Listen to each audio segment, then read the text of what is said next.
Você já se perguntou por que Jesus contou a parábola do semeador? Será que ele estava falando apenas de solos e sementes? Ou existe algo muito mais profundo que você nunca percebeu? Hoje, você vai descobrir o que aqueles judeus do primeiro século entenderam quando ouviram essas palavras. Prepare-se, porque essa revelação pode mudar o seu coração para sempre. Naquela manhã, a Galileia despertava com um burburinho diferente. Homens de túnicas simples e mulheres com jarros de água paravam seus afazeres para ouvir um rabi que falava com autoridade. Ele se senta num barco, porque a multidão já toma toda a margem do lago. E ali, sob o sol do Oriente Médio, Jesus começa uma história que mudaria tudo. Um semeador saiu a semear. Para nós, parece apenas uma frase. Mas para aquele povo, isso tinha peso. A terra de Israel era dura, cheia de pedras, exigia esforço para produzir. Semear era um ato de fé. Cada grão lançado era esperança de sustento, num tempo em que colheitas ruins significavam fome. E os 4 tipos de solo não são apenas perfis psicológicos. São também 4 estágios da história de Israel. O caminho batido, corações endurecidos, como o faraó no Egito. O pedregal, o entusiasmo do Sinai, que logo esfriou no deserto. Os espinhos, os reis e sacerdotes corrompidos pelo poder e pelas riquezas. Mas a boa terra, essa é a promessa. Porque Jesus é a semente prometida, a descendência de Abraão, a raiz de Davi, a esperança de Israel. Ele cai na terra, morre e ressuscita para dar fruto, o remanescente fiel. E agora, você. Enquanto Jesus falava, muitos entenderam que ele estava desafiando a religião estabelecida. Porque ele dizia, em outras palavras, não basta saber hebraico, guardar tradições, jejuar, se o coração não é terra boa. Isso cortava fundo no orgulho religioso. E eu te pergunto, e o seu coração? Será que hoje ele se parece com aquele caminho batido, com pedras escondidas, com espinhos sufocantes, ou está pronto para dar fruto que permanece? Porque Jesus continua semeando, e a boa notícia é que ele pode transformar qualquer solo, até o mais duro. Se essa mensagem falou com você, compartilhe. Deixe seu comentário dizendo qual tipo de solo você tem sido. E não esqueça, assista ao próximo vídeo, porque vamos revelar outros mistérios que Jesus contou em parábolas. Os discípulos se aproximam, curiosos, inquietos. Por que falas ao povo por parábolas? Silêncio. Os olhos de Jesus brilham com mistério. O segredo revelado. Ele responde com voz firme: porque a vocês foi dado conhecer os mistérios do reino, mas a eles, não. Mistérios que brilham como luz, mas nem todos podem ver. O princípio espiritual. Pois quem tem, mais lhe será dado, e terá em abundância. Mas quem não tem, até o que pensa ter lhe será tirado. Palavras que cortam como espada. O peso da profecia.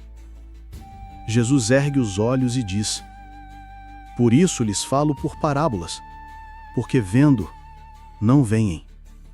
Ouvindo, não escutam, nem entendem.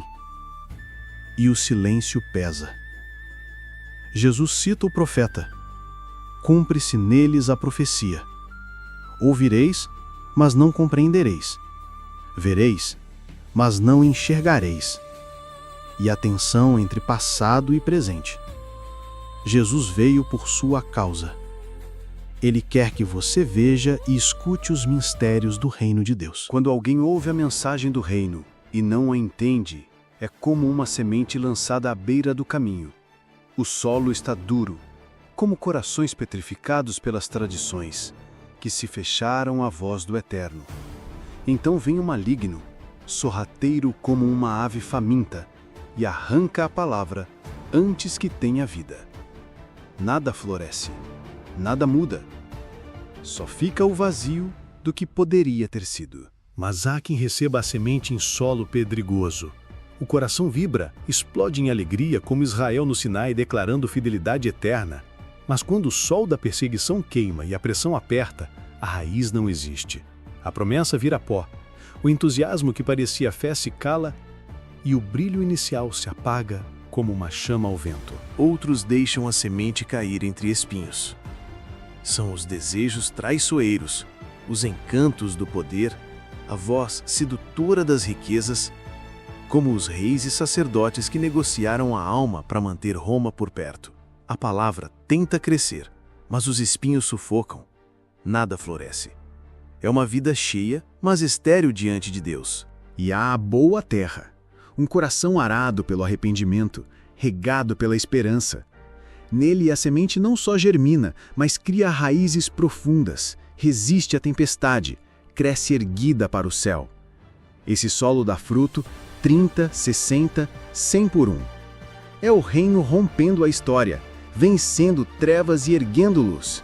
E hoje, o céu pergunta: que solo é o seu coração?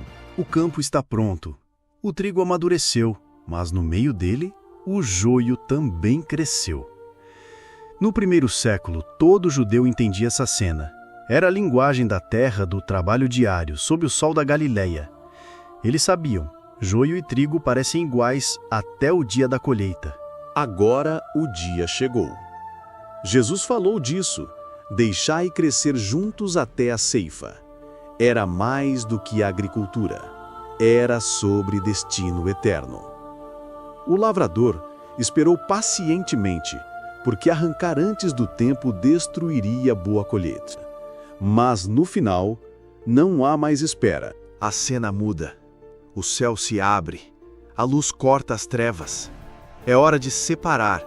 Os anjos descem, como ceifeiros, recolhendo o trigo no celeiro do Pai e lançando o joio no fogo. O povo de Israel conhecia essa imagem. Era juízo. E agora, a profecia se cumpre diante dos olhos. Os que amaram a luz são arrebatados, como feixes preciosos para se encontrar com Cristo nos ares. O vento celestial os envolve, lágrimas brilham em seus rostos, a eternidade começa. Mas, para quem rejeitou a palavra, resta apenas silêncio e trevas. Hoje, a pergunta é para você.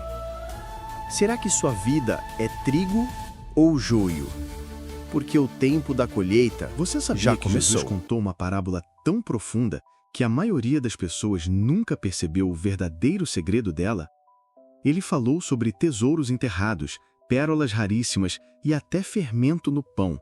Mas por que ele escolheu essas imagens simples para revelar verdades eternas? O que está escondido nessas palavras pode mudar completamente a forma como você vê Deus, a vida e o reino. Fique comigo até o final, porque essa revelação vai surpreender você. Quando Jesus disse essas palavras, ele não estava falando com estudiosos ou líderes religiosos, mas com homens simples, pescadores, agricultores, gente comum. Cada exemplo que ele usou tinha um significado oculto, cheio de detalhes que apenas quem vivia naquela cultura poderia entender. Nada foi por acaso. Hoje, vamos mergulhar nesses segredos que atravessaram séculos e que podem abrir seus olhos para compreender o que realmente significa viver no reino de Deus. Prepare-se, porque o que você vai descobrir pode transformar sua maneira de ver tudo. O fermento. Para os judeus daquela época, ele era símbolo de impureza, algo que contaminava. Mas Jesus vira o significado e usa como um exemplo do reino de Deus. Por quê? Porque o reino começa pequeno, quase invisível, mas cresce e transforma tudo ao seu redor. Depois, ele fala de um tesouro escondido. Naquele tempo, em tempos de guerra, as pessoas enterravam suas riquezas para protegê-las. Encontrar isso não era sorte, era mudar de vida para sempre. E então vem a pérola, uma das joias mais raras, tão preciosa que só reis podiam ter. Jesus está dizendo que o reino vale tudo, é o bem mais valioso que alguém pode encontrar. Jesus queria ensinar algo extraordinário. O reino de Deus vale mais do que qualquer tesouro. mais do que qualquer conquista ou riqueza desta terra. Ele é tão precioso que, quando você o encontra, tudo o resto perde importância. Nada pode se comparar a esse valor eterno. Jesus não pede apenas um pouco de você, ele pede tudo. Mas em troca, ele oferece algo que nenhum dinheiro, nenhum poder e nenhuma posição pode comprar: vida eterna, paz verdadeira e alegria sem fim. Agora eu te pergunto, o que você estaria disposto a deixar para ter esse tesouro? Pense nisso com sinceridade. O reino não é apenas uma promessa futura, é uma realidade que transforma tudo ao seu redor. Se você quer descobrir outra revelação poderosa escondida nas palavras de Jesus, clique no próximo vídeo e continue essa jornada com a gente. Aproveite e se inscreva aqui no canal Luz da Palavra Bíblica. Deixe o seu like para fortalecer essa missão e compartilhe essa mensagem. Que Deus abençoe grandemente a sua vida.